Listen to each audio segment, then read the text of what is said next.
I want to see 5 years of bank examination reports from the Fed. I want to see how the Fed made the decision it made, given that Wells Fargo continues to break the law. They get caught by the SEC, they get caught by the CFPB, they get caught by the OCC, the three big banking regulators breaking the law just within the last 9 months. Just to put a final point on the Wells Fargo and just regulating banks in general, Senator Warren, a lot of folks in the banking system will say, okay, mistakes have been made, but the regulators are there. And actually what this is a really effective display of what it looks like to have pretty hardcore regulation that spans both Republican and Democrat administrations and also third-party regulators.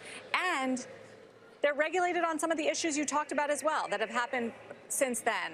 The question is, do you worry at all about the unintended consequences then of, it putting even more regulatory pressure on these banks, which are critical for our financial system, providing liquidity, providing loans? Do you want to see that in the hands of crypto firms or others that are less regulated? I'm sorry, you're throwing a giant parade and tossing confetti over regulation that, let's see, what's happened in the last 9 months? Wells Fargo has been tagged for money laundering. It's been tagged for being engaged in consumer fraud, and it's been tagged for cheating its investors. Man, I don't know about you, but that doesn't sound like to me really tough oversight and a celebration of what a great job the oversight folks have done.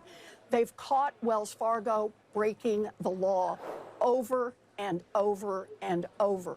And now everybody wants to celebrate that that's all behind us, and it'll be just fine to turn down the regulations on Wells Fargo. I just got to say, that makes no sense. But if the Fed has an argument to make here, then the Fed should release those banking examinations for 5 years to the banking committee and let us look at their homework. All right. Senator Elizabeth Warren, thank you for coming on with your take. You bet. Just show me your homework.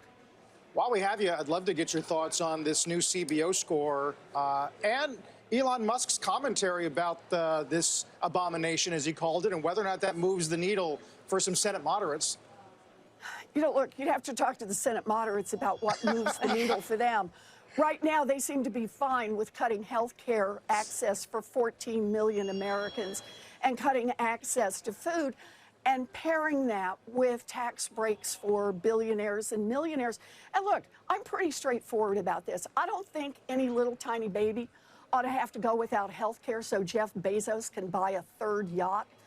But I do believe that billionaires ought to be paying their fair share, and that failure to do that is a problem in our national debt, and it's a problem with this budget that the Republicans are moving forward. And it's just interesting to watch all kinds of different people come out of the woodwork, including your previous guest, say, you can't keep doing this. You can't hand out those kind of cuts to billionaires and still sustain the economy. That's going to create a problem for everyone. And look, here on Capitol Hill, the Republicans can do whatever nonsense they want to do and pretend that this is not going to cost money. But the reality is, and the markets know, that if you're not bringing in enough revenue to cover your expenses, that's going to be a real problem. And the bond market is starting to show that. So I'm very concerned about where the Republicans are driving this. They can't get where they want to be because they need magic math to be able to fix it. And you may be able to sell magic math on the floor of the United States Senate to the Republicans, but you can't sell magic math to the American people, and particularly to Wall Street and the bond markets. So Democrats are deficit hawks now? No, that's not the point. The point is that you cannot cut health care in America so that billionaires can get more tax breaks, so Mark Zuckerberg can buy another Hawaiian island. And you particularly can't do it when the giveaways to the billionaires are so ginormous.